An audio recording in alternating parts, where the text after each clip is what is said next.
This is part 2 of our teacher training. And in this section, we're going to help you understand your course materials and everything that you're going to be using to successfully execute your class. First thing, you're going to have some physical textbooks. We will be distributing those at orientation or the first day of class. So if there's any books that you need that you don't have, we will get those to you the week of orientation. At the conclusion of our year, which is basically May 15th, any textbooks can be returned to your hostess if you're not going to be teaching the next year. So we will collect those and we send out emails to get all those materials back. So pretty easy.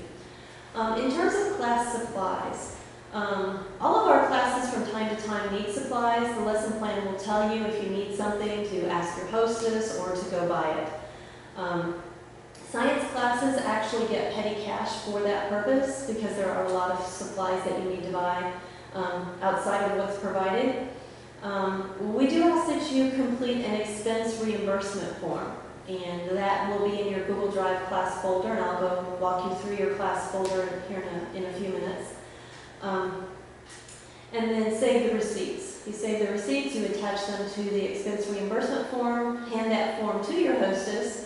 She will get it to Debbie. If it's a small amount, she can reimburse you from her petty cash, but if it's a larger expenditure, then Debbie will send you a check, usually within 2 weeks. She has that ability.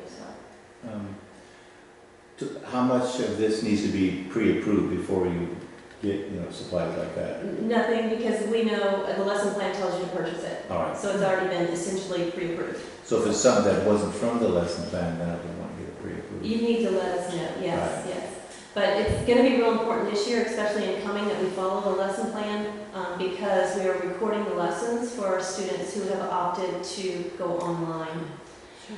So we surveyed all of the students about 3 weeks ago and said, do you want to do online or on campus? And we had, I think, over 95% want to be on campus. But we do have 5% of our students that prefer online, at least for the first quarter. And so in order to deliver those online classes, we're going to be recording the lectures incoming and then pushing that content up at the end of the day so that those students will be in a virtual classroom, but still they will be responsible to their alliance teacher, not the coming teacher, but their alliance teacher. So it's going to be real important that we stick to the lesson plan because all of our teachers use the same lesson plan. So for example, week 5 at all 4 of our campuses is the same in all of our classes. So, yeah. Any other questions about your class supplies? We try to keep it pretty easy and straightforward. All right, so a lot of what you're going to be doing is going to be housed electronically on Google Drive. That's the platform that we use. Each one of our classes has a class folder on Google Drive. And there are some documents that are the same in every single class folder. And then there's some documents that vary from class to class. You will get the link to your class folder in the next week to 10 days. It'll be a link that'll come from Google Drive, and it'll have, do a little introduction, and then, it'll tell you, click the link, and you're good to go. So on the screen, I have the class folder for our English 8 class. The first thing you're going to want to go to when you're in your Google Drive folder are the lesson plans. The lesson plan is the backbone of everything that you're going to be doing. So I recommend that you if you're going to print your lessons out, do it on a quarterly basis because there could be changes to the lesson plan as we move through. Okay, so don't go and print the whole thing, the whole 32 weeks up front. Print it in segments. You'll see each of your lesson plans has a table of contents. Everything that's listed in the table of contents is a live link, so you can click on any one of those titles and go directly to, for example, week 10 if you wanted to. The most important part of the lesson plan that you need to look at first is going to be those teacher notes. Okay? Teacher notes, that's just a lot of background foundational information that explains not only the lesson plan, but also explains some other supporting documents that we use. So that's where you'll find, for example, your login credentials to other platforms that we may use, for example, study.com. if you're going to be using Jeopardy Labs, any of those types of things, all of those passwords will be found in the teacher notes. So make sure you read through that.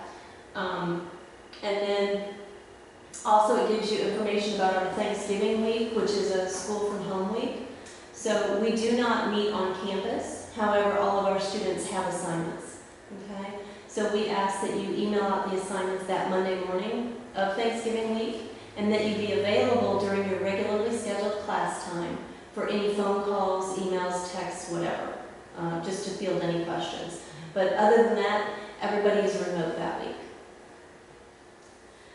All right, so I just want to highlight some of the other documents that you're going to find in your Google Drive folder. All of the folders are going to have the academic calendar, and that is our current calendar for all of our campuses for the full year. That tells you when our breaks are. It's going to tell you when we're having open house on campus. Just all the important dates are going to be on the academic calendar. You're going to see another document that's titled Quarterly Dates. So we operate on a quarterly basis because all of our college classes are delivered on a quarterly basis. So you'll see here we've got the quarters laid out with the dates by campus. Okay? We've even labeled Thanksgiving week so you know which week that is. You can see when we end, and you can see spring break. You can see that we have a long Christmas break from roughly the first week of December till the third week of January. Okay? So again, that document is called Quarterly Dates, and you will find that in your Google Drive class folder. Additionally, you'll find Tandem Tenants. These are our program rules, and you'll find that in your Google Drive folder. And any time a question arises, you can go to the tenants and get any kind of information that you need. And I'm going to highlight some of the tenants later on in section 5 of our training today.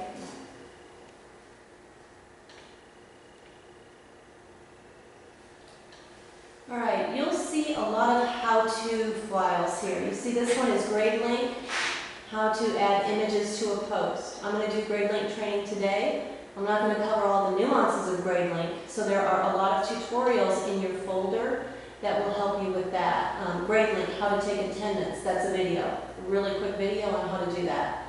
GradeLink, how to add hyperlinks. Okay, just a lot of different supporting videos that can help you if you're not sure, how do I do this on GradeLink, how do I do this on Google Drive. First, go to your class folder to see if there's any kind of a tutorial there. Because we have a lot of, the most common questions we answer right there in your folder.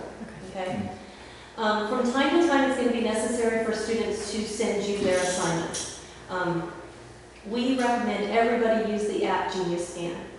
It's free. You download it to your phone. It's super easy to use. We've had just all sorts of trouble with students sending assignments by taking pictures or using this platform or that platform, and it's very confusing. The documents are coming in distorted. So we've just found that Genius Scan is the most reliable and the easiest to use. So that's a very quick tutorial in your Google Drive folder that shows you how to use Genius Scan.